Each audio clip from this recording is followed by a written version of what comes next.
രാവിലെ നടക്കാൻ പോകുമ്പോഴേ ഒരു വീട്ടിൽ നിന്ന് മിക്ക ദിവസവും ഒരു കുട്ടിയുടെ കരച്ചിൽ കേൾക്കും. ഇന്നും കേട്ടു. അച്ഛൻ്റെ ആക്രോശം ഉറക്കെയായതുകൊണ്ട് ഈ വാതിൽ അടഞ്ഞു കിടക്കുകയാണെങ്കിലും അത് പുറത്തേക്ക് ഇങ്ങനെ കേൾക്കാം. ഈ തൊട്ടടുത്തിരിക്കുന്ന കുട്ടിയോട് ആ മനുഷ്യൻ എന്തിനാണ് ഇത്ര ഉച്ചത്തിൽ സംസാരിക്കുന്നത്? ഉത്തരം സിമ്പിളാണ്. ആ ഒച്ച വയ്ക്കുന്ന ആളും കുട്ടിയും അത്രമാത്രം അകലത്തിലാണ്. എന്തിനാണ് നമ്മൾ കുഞ്ഞുങ്ങളോട് ഇങ്ങനെ ബഹളം വെച്ചുകൊണ്ടിരിക്കുന്നത്? കൊച്ചു കുഞ്ഞുങ്ങളെ പുഴയിലേക്ക് എറിയുകയും അതുപോലെ തന്നെ മർദ്ദിക്കുകയും ഒക്കെ ചെയ്യുന്നത് വാർത്തകളിൽ ഇങ്ങനെ സ്ഥിരമായിട്ട് കണ്ടും കേട്ടും വല്ലാത്തൊരു മരവിപ്പാണ് മനസ്സിന്.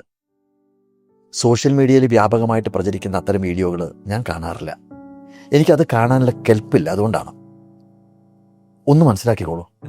കുട്ടികളുടെ മേല് അനാവശ്യമായിട്ടുള്ള ചട്ടങ്ങളും നിയമങ്ങളും അടിച്ചേൽപ്പിച്ചത് കൊണ്ടോ, അതല്ലെങ്കിൽ അവരെ അടിച്ചതുകൊണ്ടോ, അതും അല്ലെങ്കിൽ അവരോട് ആക്രോശിച്ചത് കൊണ്ടോ ആ കുട്ടികൾ നന്നായി വളരും എന്ന് ചിന്തിക്കുന്നവരുണ്ടെങ്കിൽ വെറും മൂഢന്മാരാണ് അവർ. സ്നേഹം കൊടുത്ത് കൊടുത്ത് മാത്രമേ അവരെ പരുവപ്പെടുത്താൻ സാധിക്കുകയുള്ളൂ. അവർ കുട്ടികളും നമ്മൾ മുതിർന്നവരും ആണെന്ന് എന്തുകൊണ്ടാണ് നമ്മളിങ്ങനെ മറന്നു പോകുന്നത്?